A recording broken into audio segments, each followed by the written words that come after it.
ఇచ్చిందానే మదనా ఇచ్చిందా లింక్ అదేనా అందరికీ నమస్కారం. సబర్మతి రిపోర్ట్ మూవీని ఇప్పుడే చూడడం జరిగింది. చాలా బ్రహ్మాండమైనటువంటి సినిమా.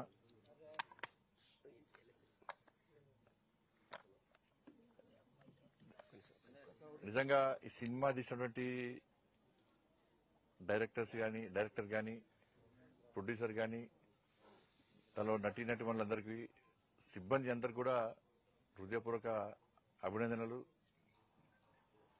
మళ్లీ అప్పీల్ చేస్తున్నా, ఈ సినిమాను ప్రతి ఒక్కరూ, ప్రతి జాతీయవాది, ప్రతి హిందువు చూడాల్సిన సినిమా ఇది.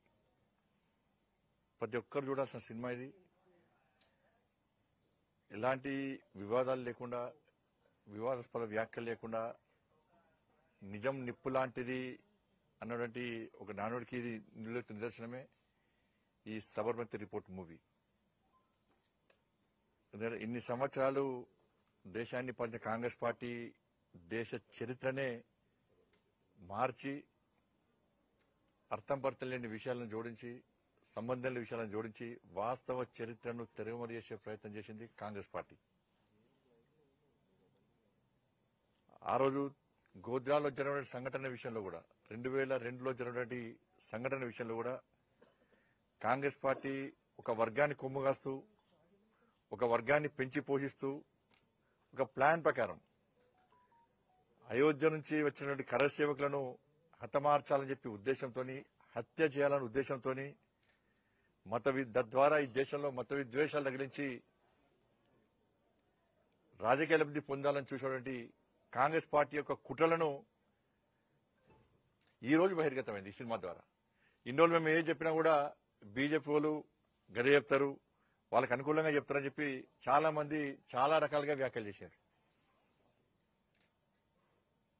ఇది వాస్తవ చరిత్ర అని చెప్పి గతం నుంచి కూడా భారతీయ జనతా పార్టీ, హిందూ సంస్థలు గాని, జాతీయవాదులు గాని, కొన్ని మీడియా సంస్థలు కూడా ఈ హత్యాకాండ జరిగింది ప్లాన్ ప్రకారం జరిగిన హత్య, కరసేవకులను హతమార్చడమే ఈ హత్య అని చెప్పి, ఈ సంఘటన అని చెప్పి అనేక సందర్భాలు చెప్పినప్పుడు కూడా కాంగ్రెస్ పార్టీకి ఒక సెక్షన్ మీడియా సపోర్ట్ చేయడం, ఇంకో సెక్షన్ మీడియా వాస్తవాలను బహిర్గతం చేసే ప్రయత్నం చేయడం, ఇవన్నీ ఇన్ని రోజులు జరిగినాయి వారి కూడా. కానీ ఇప్పుడు కూడా సమాజంలో కూడా జరిగిన విషయం ఏదో ఇప్పుడు కూడా తెలియదు చాలా మందికి. ఇప్పుడు తెలియదు, ఏదో మత విద్వేషాలు తగినాయి, 2 వర్గాల మధ్య గొడవైంది, అనుకోకుండా సంఘటన జరిగింది, లోపల గ్యాస్ స్టవ్ పెట్టుకుని అయోధ్య పోయేస్తున్నారు, అక్కడ వంట చేసుకుని వచ్చి స్టవ్ అంటే మిస్ఫైర్ అయిపోయింది, సిలిండర్ వెళ్ళిందనో, ఇంకో రకరకాలుగా ఇలా సినిమాలు చూపెట్టిన విధంగానే అనేక కట్టుకథనాలు వినిపించి ఇలా నమ్మించే ప్రయత్నం చేశారు. కానీ ఈరోజు ఈ సినిమా ద్వారా కనీసం ఇప్పటికైనా, ఇన్ని సంవత్సరాల తర్వాతనైనా వాస్తవ విషయం ఏందో ఇలా సమాజానికి చూపెట్టే ప్రయత్నం చేయడం నిజంగా చాలా గొప్ప విషయం. ఈ సినిమా కమర్షియల్లను డబ్బుల కోసమో, సెన్సేషనల్ కోసమో, వ్యాపార దృక్పథం తీసిన సినిమాకి ఇది.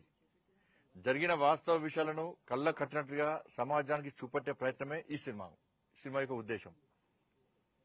కాబట్టి ఏంటంటే ఇప్పుడు కూడా సమాజం ఇవే పరిస్థితి. ఇప్పుడు కూడా కాంగ్రెస్ పార్టీ చరిత్రనే అది. కాంగ్రెస్ పార్టీ అగ్రనాయకులు ఏ విధంగా ప్లాన్ చేశారు, ఏ విధంగా మత విద్వేషాలు కలిగించే ప్రయత్నం చేశారు, ఏ విధంగా హిందువులను హతమార్చే ప్రయత్నం చేసినా మనం చూస్తున్నాం. మనం దాంతోపాటు ఒక వర్గాన్ని కొమ్ముగాసే పార్టీలు కూడా ఇప్పటికున్నాయి. సరే, ఆ సినిమా లేదో ఇండియా పాకిస్తాన్ మ్యాచ్ అయితే ఇండియా గెలిచే సంబరాలు చూపెట్టారు, సంతోషం. కానీ ఇప్పుడు కూడా ఇండియా పాకిస్తాన్ మ్యాచ్ అయితే పాకిస్తాన్ గెలిస్తే సంబరాలు చేసుకునే పరిస్థితి ఇప్పుడు కూడా అనేక ప్రాంతాలు ఇప్పుడు కూడా ఉంది. ఇప్పుడు కూడా అనేక ప్రాంతాలు బంగ్లాదేశ్ అని, మినీ పాకిస్తాన్ అని, మినీ ఆఫ్ఘనిస్తాన్ అని ఇప్పుడు కూడా అనేక ప్రాంతాలు కూడా ఉన్నాయంటే ఇదే కారణం. రేపు రాబోయే రోజుల్లో కూడా ఇటువంటి సంఘటన జరగకూడదు లేదు. ఇప్పుడు మినీ పాకిస్తాన్ అని చెప్పి ఇండియాలో ఉందంటే, మినీ బంగ్లాదేశ్ అని ఇండియాలో ఉందంటే, ఇండియా పాకిస్తాన్ మ్యాచ్ అయితే ఇండియా గెలవద్దని కోరుకొని పాకిస్తాన్ గెలిస్తే సంబరాలు చేసుకునే పరిస్థితి ఇంకా ఉందంటే ఎవరు మారాలి? ఇప్పుడు కాబట్టి ఈ సినిమా ద్వారా అటువంటి ఆలోచనలు వచ్చినాయి వాళ్ళ ఏ సమాజం మారాలి, జరుగుతున్న వాస్తవ విషయాలను గుర్తించాలి, సమాజం స్పందించాలి. ఆ స్పందించినప్పుడే ఈ దేశం ఒక శక్తివంతమైన దేశంగా నిర్మాణం జరుగుతుంది. కాబట్టి ఒక మంచి మూవీ ఈరోజు మాకు అందించేది అలా స్పందన బాగుంది. సరే, ఇంకా చాలా మంది చూడలేకపోతున్నారు. నేను మళ్ళీ మీడియా ద్వారా అప్పీల్ చేస్తున్నా, ప్రతి ఒక్కరూ సినిమా చూడండి, సబర్మతి రిపోర్ట్ సినిమా చూడండి, వాస్తవ విషయాలు తెలుసుకోండి.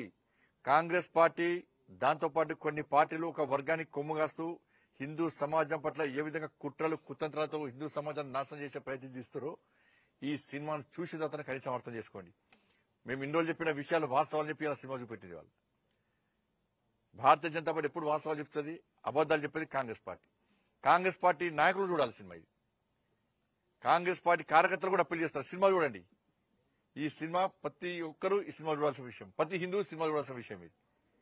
అంటే మరొకసారి ఆ డైరెక్టర్కు, ప్రొడ్యూసర్కు, ఆ సిబ్బందికి అందరూ కూడా కష్టపడ్డ సిబ్బంది అందరూ కూడా హృదయపూర్వక అభినందన తెలియజేస్తూ, తెలంగాణ రాష్ట్రంలో కూడా ఈ సినిమాకు ట్యాక్స్ ఎగ్జంప్షన్ ఇవ్వాలని చెప్పి భారతీయ జనతా పార్టీ డిమాండ్ చేస్తున్నది. ఉత్తరప్రదేశ్ లో కూడా ట్యాక్స్ మినహాయించింది ఉత్తరప్రదేశ్ ప్రభుత్వం. ఈ రాష్ట్ర ప్రభుత్వం కూడా ఈ తెలంగాణ రాష్ట్రంలో విడుదలైనటువంటి ఈ సినిమాకు కూడా ట్యాక్స్ మినహాయించాలని చెప్పి భారతీయ జనతా పార్టీ డిమాండ్ చేస్తున్నది.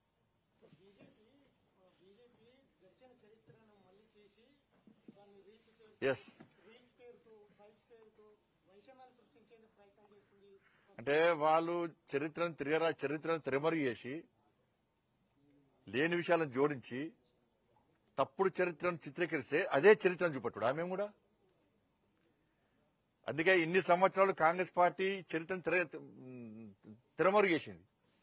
వాస్తవ చరిత్ర బయటకు వచ్చాక కాంగ్రెస్ పార్టీకి వశపడతలేదు. వాళ్ళ బయటకు తిరగలేని పరిస్థితి, బయటకు సమాధానం చెప్పుకోలేని పరిస్థితి.